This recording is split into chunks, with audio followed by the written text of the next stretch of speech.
Assalamualaikum warahmatullahi wabarakatuh. Alhamdulillah, alhamdulillahi rabbil alamin. Assalatu wassalamu ala ashrafil anbiya'i wal mursalin. Sayyidina wa maulana Muhammadin. Ashhadu an la ilaha illallah wa ashhadu anna Muhammadar Rasulullah. Allahumma salli ala Sayyidina Muhammadun musabihil wal ikram, ya wal jalil wal ikram. Subhanal malikul qudus, subhanatil izzati wa azzamati wa haibat, wal qudrat, wal sultan, wal kamal, wal jamal, wal kibriyai, wal ijabarut. Wala yafutu, wala ya'budu abada. Suhubukum kuddus rabbuna wa rabbul malaikatihi wa ruhi. Subhanallah, walhamdulillah, wa la ilaha illallah, wallahu akbar. Wa tahirin wal mujahidina amma ba'du.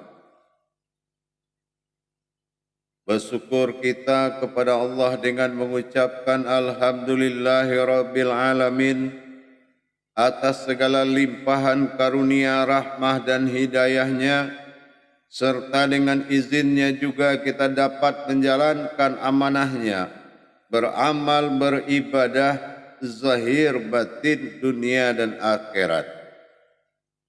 Bersalam kita tidak akan pernah kita lupakan.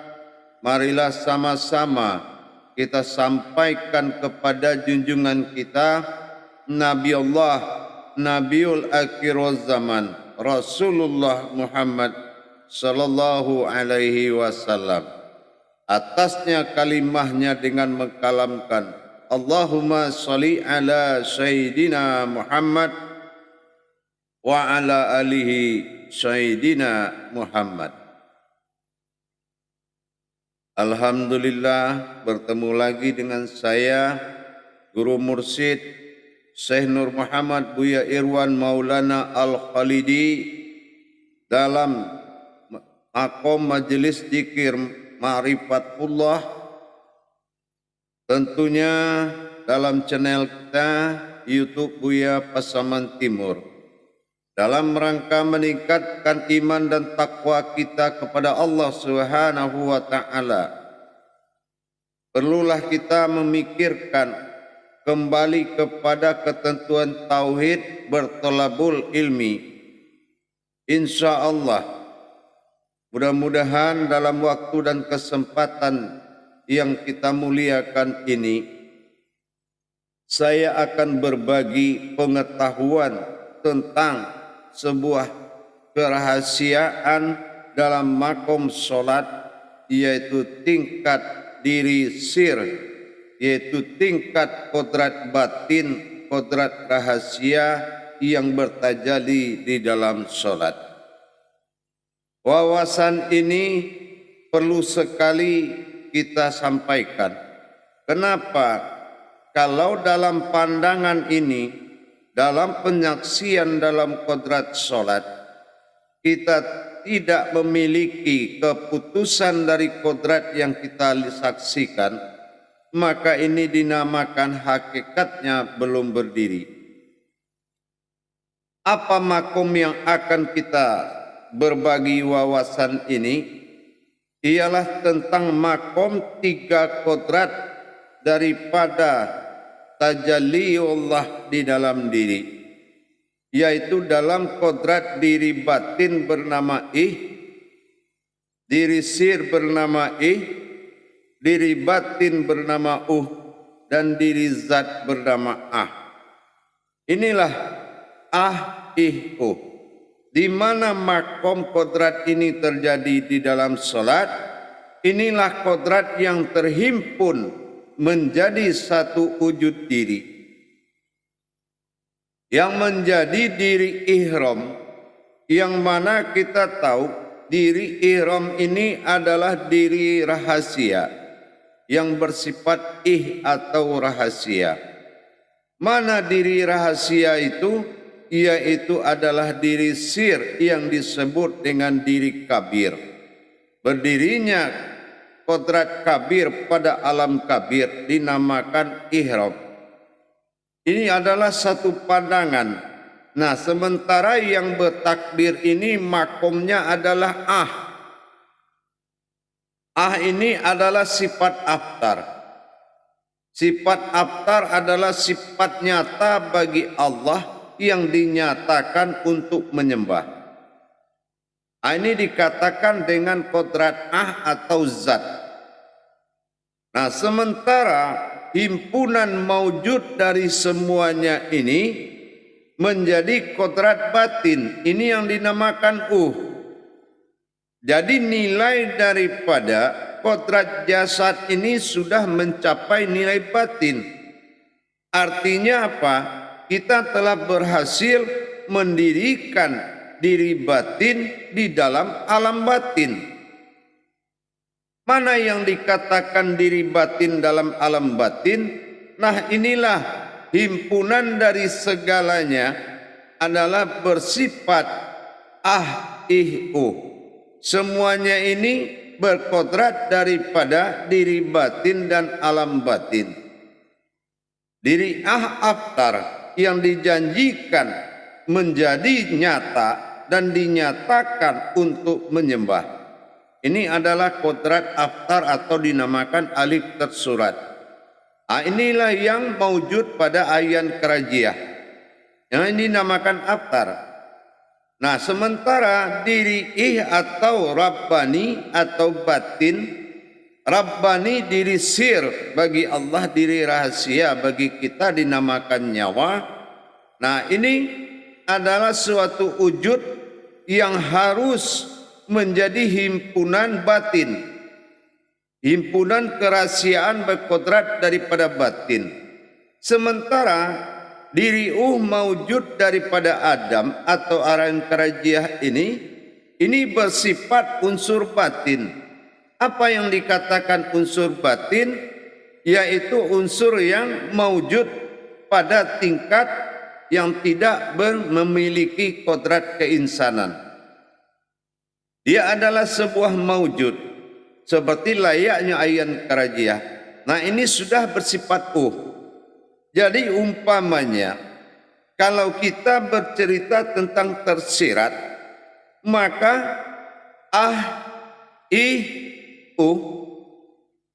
ini adalah salah satu perwujudan sir daripada takbir.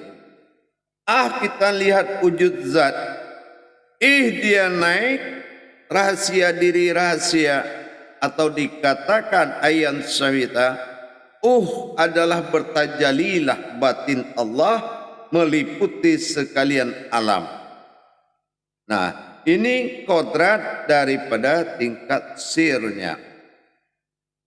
Hadirin dan jamaah, pernah kita mendapatkan suatu pertanyaan. Apa inti dari kodrat-kodrat penyembahan? Itu adalah sesuai yang dituntut oleh syahadat. Syahadat menyatukan syahadah langsung ahad menjadi satu. Inilah ihram. Yang jadi satu itu adalah ihram. Ihram itu berdirinya diri rahasia semata. Nah, kodrat dari diri rahasia yang disebut dengan diri sir, yaitu al-haqqullah.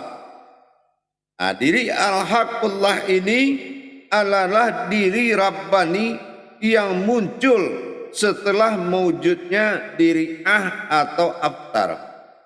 Kalau kita melihat persiapan daripada mau memulai ibadah, nah kita melihat sewujud ini namanya atau wujud illa Allah atau wujud daripada alif lam lam ha aftar. sifat nyata bagi Allah dalam maujud adalah Nah, begitu diakui Allahu Akbar, maka bertajalilah ma'rifat kepada naiknya yaitu naiknya ayan sabitah membawa takbir dari batin bilah Allahu, maka akbar bersifat dia pada sifatnya sendiri, yaitu dengan bertajalinya diri batin sehingga lenyap. Tidak ada lagi an-nazir yang ada saat akbar, saat bertajali dalam nafas kita, mentajalikan semua kodrat batin meliputi sekalian alam, sehingga tidak ada lagi yang zahir, melainkan semua adalah batinnya Allah yang berdiri di dalam kabirnya Allah. Inilah marifat solat dalam bentuk kodrat wujudnya. Jadi wujud yang tiga ini bisa menjadi amalan, bisa menjadi witiran untuk mendapatkan la mawjudun illallah. La ilaha illallah. Marifat bisa disandarkan kepada Kalau ini kita tazakurkan, maka ini apabila kita bertakarub, maka dia akan bertajali dengan kodrat datang dalam sirnya, maka batin mawujud kepada seluruh alam diri, sehingga nanti kabira walhamdulillahi kasira wa subhanallahi bukratan wa asila, maka terjadilah berdirinya diri batin di dalam alam batin. Jadi batin yang dimaksud bukanlah batin yang disembunyikan atau tersembunyi, tetapi mawujudnya kodrat batin pada alam batin. Kalau memang sudah alam batin yang berdiri, kodrat batin yang berdiri di alam batin, maka inilah yang dikatakan solat sir usir, rahasia di balik rahasia. Inilah yang dikatakan tajalli Allah. Tajalli Allah di dalam tajalli sirullah, tiga kodrat akan nyata di dalam perbuatan solat. Kalau itu kodratnya, maka tiadalah kodrat itu bersekutu dengan Allah Subhanahu wa Ta'ala. Itu kodrat yang bukan bersekutu dengan Allah, melainkan kodrat Allah semata. Kenapa? Itu adalah kodrat Rabbani bagi diri, sementara itu adalah kodrat rohani bagi diri, dan itu adalah tajalli hayatnya Allah pada Adam nurani bagi diri. Inilah makanya kodrat perjalanan tingkat ma'rifat itu memang harus kita tajalli di situ. Maka dikatakanlah diri panafilah tadi adalah diri dasar untuk membangun tingkatan-tingkatan derajat ma'rifat di dalam ibadah kita. Berderajatnya al-baitailah wallahu al-baitah. Kalau kamu tahu sesungguhnya di ahlul bait dirimu itu adalah kodrat ibadah. Jadi kalau kita paham bagaimana mendirikan kodrat Allah kepada Allah, maka kodrat Allah itu bertajali pada tiga kodrat. Yang disebut kodrat itu, dan itu adalah kodrat sifat sir bagi Allah yang mewujud bagi diri kita. Tingkat solatnya sudah luar biasa tingginya.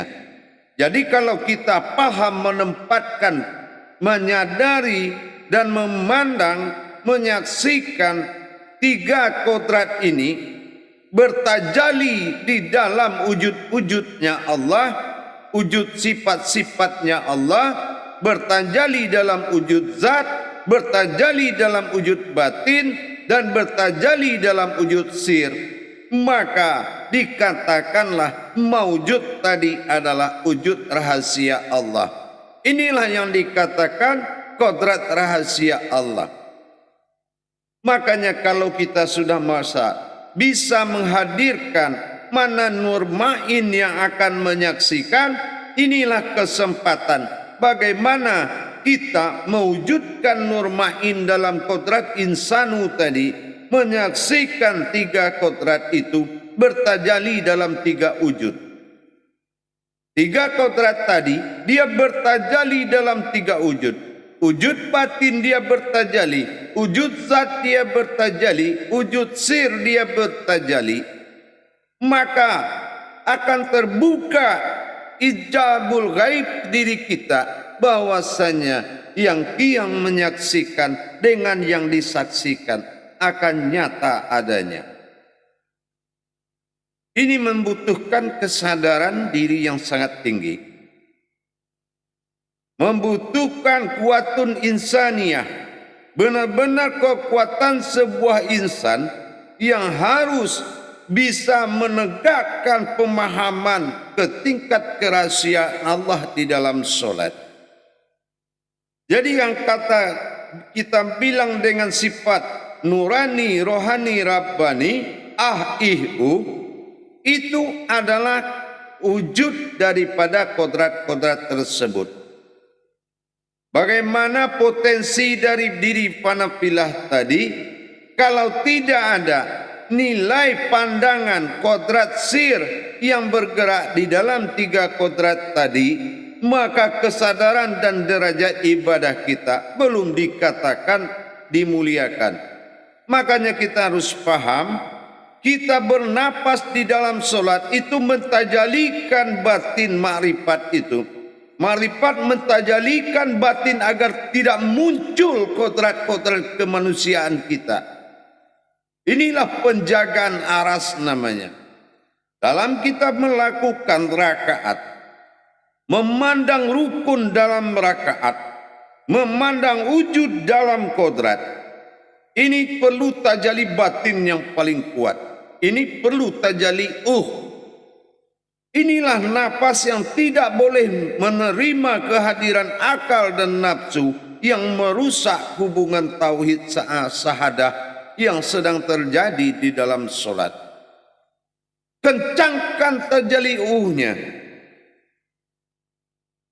Insya Allah tidak ada kesempatan, jangankan dari godaan setan dan iblis, dari pandangan akal saya tidak bisa menembus tajalli yang bertajalli dalam kodrat Adam. Gerakan-gerakan menggerakkan batin, menutup pori-pori daripada diri kita agar tidak bisa menerima gangguan dari godaan apapun. Hadirin jamaah yang dirahmati Allah rahimakumullah. Jadi kalau kita sudah memahami tajalli batin dan bagaimana tajalli sir, tajalli zat, batin, zat dan sir, itu luar biasa. Tajalli batin, tajalli zat dan tajalli sir. Nah, kalau kita sudah bisa melihat, merasakan wujud tiga kodrat di dalam solat, insya Allah maka nyawamu, napas yang turun naik ini, dia akan selalu mentajalikan kodrat yang tiga tadi. Dia akan selalu mentajalikan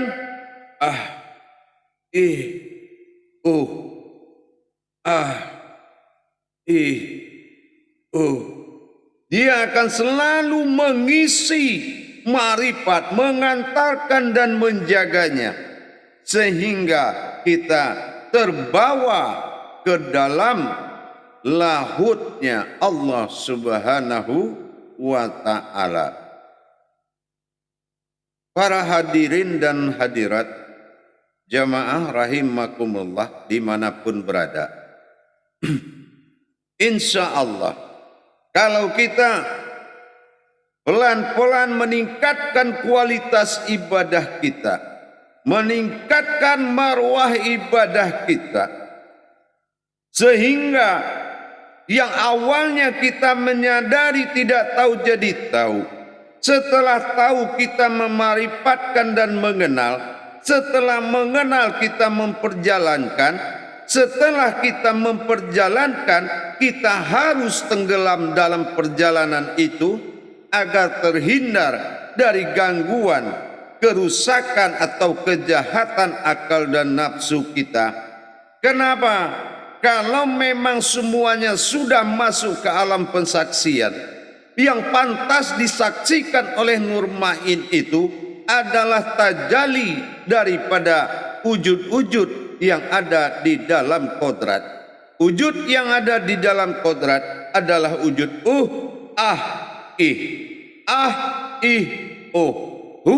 Allah yang wajib disaksikan oleh mata Nur Ma'in, atau dikatakan dengan wujud daripada salbiyah tadi.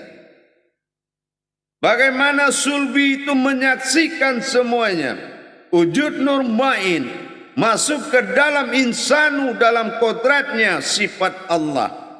Insya Allah, kalau kita sudah memiliki kekuatan pandangan untuk menuju kodrat yang batin, kodrat yang zat, dan kodrat yang sir, kalau nur tidak perlu dikaji. Kenapa? Karena dia sudah wujud. Karena dia adalah hayatullah. Dia maujud. Nur itu maujudnya Allah, tapi batin zat dan sirnya Allah. Nah, ini yang harus menjadi pegangan diri. Al-Haqqullah, Al-Sifatullah, Al-Izzatullah. Hadirin jamaah kaum muslimin dan muslimat rahimakumullah. Marifat solat ini hanya bisa dicapai bagi orang-orang yang ingin mencintai Allah, yang ingin bertemu dengan Allah. Tingkat pemahaman ketuhanan memang harus tinggi. Hati memang membutuhkan Tuhan. Hati memang butuh Allah. Kalau hati belum membutuhkan Allah, bagaimanapun kita mentajalikan daripada kodrat-kodrat sirnya Allah, maka bagimu hanya sebuah rasa yang datang dan pergi. Hadirin jamaah yang dirahmati Allah rahimakumullah. Insyaallah, mudah-mudahan dalam bertajalinya sirullah dengan memiliki pandangan Nur Ma'in, insya Allah sudah pantas Nur Ma'in menyaksikan kodrat-kodrat yang sir, zat, wujud dan batin tadi, untuk masuk ke dalam kodrat-kodrat Allah dalam bertajali untuk mendapatkan wujudullah daripada kodrat Allah semata. Kodrat Allah menuju kepada wujudnya Allah dalam sifat aftar kepada jalan ba'dalnya, tentunya dengan tingkatan-tingkatan pemahaman, dengan tingkatan kodrat-kodrat yang bertajali dalam solat. Tidak cukup hanya dengan mengetahui dan paham, tapi harus ditingkatkan pemahaman melalui pentadaburan daripada kajian tersebut. Kalau kemarin kita sudah tahu kodrat-kodratnya, bersifat-sifatnya Allah dalam kodratnya sendiri, tetapi telah maujud dia berupa diri, dan maujud sudah ada ayan keraja sabitah dan menuju batin bilah Rabbani dari pegangan batin diri. Tapi di saat ini kita sudah meningkatkan pemahaman kepada tajalli daripada tiga kodrat tersebut. Wujud aftar yang berdiri yang akan menyembah. Adalah tajalli sirullah yang hadir untuk disembah. Nah, sementara adalah tajalli batin yang merubah kodrat. Kalau kodrat ini sudah dirubah tajalli batin oleh kodrat maka dinamakanlah diri batin atau diri rahasia yang berdiri dalam alam batin. Inilah kemustajaban dan ketinggian derajat ibadah kalau kita kaji lebih dalam lagi. Kenapa? Makna solat sesuai dengan kedudukan pengetahuanmu sendiri. Sesuai apa Allah katakan, aku di atam di dalam prasangka umatku. Kalau prasangka kita rendah, maka ketuhanan dan derajat diri kita akan rendah. Tapi kalau pemahaman derajat kita tinggi, pengetahuan kita tinggi, maka derajat ibadah kita juga tinggi. Insya Allah, mudah-mudahan sudah bisa kita meningkatkan pelajaran sedikit demi tercapainya mukasyafah kepada Allah. Bagaimanapun hanya kodratnya yang mampu menghadapinya. Tidak ada amalan apapun yang mampu mempertemukan sesuatu dengan Allah dengan sifat qiyammuhu binafsihinya kecuali dari kodratnya sendiri yang telah dijanjikan. Insya Allah para hadirin hadirat rahimakumullah, para jemaah yang dirahmati Allah. Mudah-mudahan bisa dipahami pelan-pelan. Agar apa? Agar tercapai tujuan dan hakikat ibadah yang sebenarnya. Insya Allah di lain waktu kita akan tingkatkan kembali dalam kesadaran yang sangat tinggi. Insya Allah kalau kesadaran yang mencapai, tidak ada kesulitan oleh kesadaran. Tidak ada kesulitan dari kesadaran. Asal kamu membuka diri. Insya Allah. Jangan mempersulit diri. Taat, sami'na wa ta'na. Baik para hadirin, para jemaah, para kaum muslimin dan muslimat rahimakumullah. Insya Allah mudah-mudahan bermanfaat bagi kita semua. Mudah-mudahan Allah ijabah ibadah kita. Mudah-mudahan Allah berkahi semuanya. Akhirul kalam wa billahi taufiq wal hidayah. Wassalamualaikum warahmatullahi wabarakatuh.